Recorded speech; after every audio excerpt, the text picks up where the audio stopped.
Hello guys, नमस्कार। आप देख रहे हैं यूट्यूब चैनल विद्यासागर ऑफिशियल विद्या राय 7909। आज फिर से शुरू करते हैं rainbow simple English translation part 1। अभी तक आप लोग एक्सरसाइज 35-36 तक कंप्लीट कर लिए।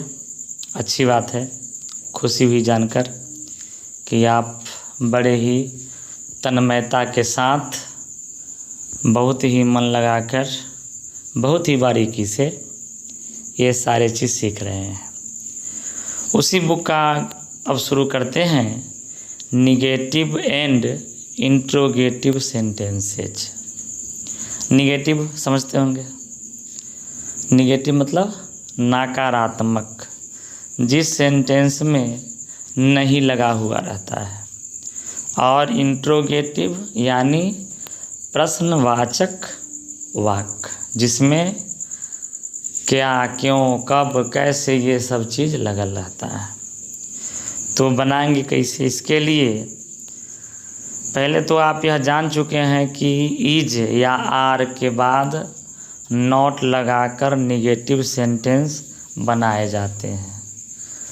इस एक्सरसाइज से पहले आप जो बनाए होंगे उसमें किसी न किसी एक्सरसाइज में नहीं का प्रयोग आपको पहले से सिखाया गया होगा। उसी के बारे में है कि इज या आर के ठीक बाद नॉट लगाया जाता है, तब बनता है निगेटिव सेंटेंस। अगला है इज या आर को वाक्य के आरंभ में रखकर इंट्रोगेटिव सेंटेंस बनाए जाते हैं। अगर आपको इंट्रोगेटिव सेंटेंस बनाना हो तो कुछ नहीं करना है, इज या आर को सेंटेंस के फर्स्ट में रखकर आप इंट्रोगेटिव सेंटेंस बना लेंगे। आइए कुछ उदाहरण से समझते हैं। पहला है, यह मेरी पुस्तक है। जैसा कि पहले आपने बनाया है उस हिसाब से दिस इज़ माई बुक। दूसरा, यह मेरी पुस्तक नहीं है, यही है निगेटिव सेंटेंस। तो आप इसमें देख रहे हैं this is not my book, यहाँ इज के बाद नॉट लग गया। तीसरा, क्या यह मेरी पुस्तक है? तो आगे आपने पढ़ा है कि इज या आर से आरंभ करते हैं, तो यहाँ इज से आरंभ है, is this my book. Complete. चौथा है, ये आपकी कलमें हैं, तब बनेगा दीज आर योर पेन्स। और पाँचवा, ये आपकी कलमें नहीं हैं, तो these are not your pens. छठा है, क्या ये आपकी कलमें हैं? तो आर दीज योर पेन्स। सातवां, उसके घोड़े अच्छे हैं, तो उसके के लिए हिज हॉर्सेज आर गुड। आठवां, उसके घोड़े अच्छे नहीं हैं, his horses are not good. और नौवां, क्या उसके घोड़े अच्छे हैं? Are his horses good.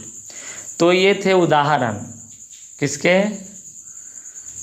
Negative sentence के और इंट्रोगेटिव के। उसी आधार पर आधारित यानी एक्सरसाइज 37। तो आइए शुरू करते हैं। इसका पहला सेंटेंस है, यह मेरी कलम है। तो आप चटपट बना लेंगे, क्या? This is my pen. दूसरा, यह मेरी कलम नहीं है, तो this is not my pen. और तीसरा, क्या यह मेरी कलम है? तो बनेगा इज दिस माई पेन। अगला, ठीक है। नंबर 4, ये तुम्हारी कलमें हैं, तो दीज आर योर पेन्स। ये के लिए दीज लगता है, पहले बताया जा चुका है। और पाँचवा है, ये तुम्हारी कलमें नहीं हैं, तो these are not your pens. और छठा, क्या ये तुम्हारी कलमें हैं?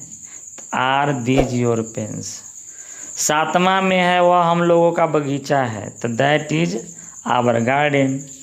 8 नंबर में है, वह हम लोगों का बगीचा नहीं है, तो that is not our garden. और 9वां में क्या, वह हम लोगों का बगीचा है, तो इज दैट आवर गार्डन। 9 तक आपको समझने में कहीं कोई दिक्कत नहीं है। पहला है हाँ, दूसरा है नहीं और तीसरा है क्या। 10 में उसकी पत्नी सुंदर है। अब यहाँ ध्यान देना होगा, कोनो विद्यार्थी हर लगा देते हैं। अब सवाल यह है कि पत्नी होगी किसी पुरुष की, अब पुरुष का बोध होगा तो हिज लगाएंगे। अगर पति रहेगा लिखा हुआ तो पति होगा किसी पत्नी की, और पत्नी होती है स्त्रीलिंग, इसलिए हर लगाएंगे। तो यहाँ पत्नी की बात है, इसलिए हिज लगाइएगा। मतलब आप कन्फ्यूजन में नहीं रहिए। पत्नी कोई औरत होगी, किसकी होगी? पुरुष की होगी, इसलिए his wife is beautiful. Number 11, उसकी पत्नी सुंदर नहीं है, his wife is not beautiful. और 12, क्या उसकी पत्नी सुंदर है? तो इज हिज वाइफ ब्यूटीफुल। उम्मीद है कि आपको इसे समझ में आ रहा होगा। अगर समझ में आ रहा है तो लाइक ज़रूर करिए। चैनल पर नए हैं तो चैनल को सब्सक्राइब कर दीजिए, ताकि नए आने वाले वीडियो का नोटिफिकेशन सबसे पहले आप ही को मिले। दूसरी चीज़, अपने दोस्तों को कहकर, मित्रों को कहकर सब्सक्राइब करवाइए। और कैसा लगता है वीडियो, सिखाने का जो तरीका है वह आपको पसंद आता है कि नहीं आता है, इसके लिए कमेंट सेक्शन में ज़रूर कुछ लिखिए, जो भी आपकी मर्जी हो। तो अगला, उसकी साड़ी सुंदर है, यानी 13 नंबर। तो यहाँ देखिए, साड़ी किसकी होगी? स्त्री की, इसलिए her saris are beautiful. Number 14, उसकी साड़ियाँ सुंदर नहीं हैं, her saris are not beautiful. Number 15, क्या उसकी साड़ियाँ सुंदर है? तो are her saris beautiful. 16 number, ये इसकी आँखें हैं, दीज आर इट्स आइज। 17, ये इसकी आँखें नहीं हैं, these are not its eyes. और 18, क्या ये इसकी आँखें हैं? तो आर दीज इट्स आइज। उम्मीद है कि आपको अच्छा लगता होगा। कमेंट बनता है, कमेंट लिखिए। आपके कमेंट से पता चलेगा कि आप अच्छे से सीख पा रहे हैं या नहीं, या हमारी जो बात है वह जटिल है कि सरल है। जटिल का मतलब आपको समझ में नहीं आएगा, सरल होगा तो आप आसानी समझ लेंगे। 19 नंबर में है, उन लोगों के घोड़े अच्छे हैं। तो देयर, उन लोगों के लिए देयर होता है, आप पहले से पढ़ चुके हैं। Their horses are good. 20 नंबर में, उन लोगों के घोड़े अच्छे नहीं हैं, तो their horses are not good. 21 नंबर में है, क्या उन लोगों के घोड़े अच्छे हैं? तो इसका बनेगा आर देयर हॉर्सेज गुड। तो इस तरीके से आप rainbow simple English translation part 1 का 37वां एक्सरसाइज पढ़ा। उम्मीद है आपको पसंद आया होगा। बनाने का जो तरीका है वो आप समझ गए होंगे। तो आपसे तो उम्मीद है ये है कि आप लाइक ज़रूर करेंगे, अपने दोस्तों में शेयर करेंगे, और चैनल पर नए हैं तो सब्सक्राइब अवश्य करेंगे। जैसा मेरा मन सोच रहा है, मुझे उम्मीद लग रही है। तो लेते हैं विदा, मिलेंगे नए ज्ञान के साथ अगले वीडियो में। तब तक अपना ख्याल रखिएगा। जय हिंद, जय भारत।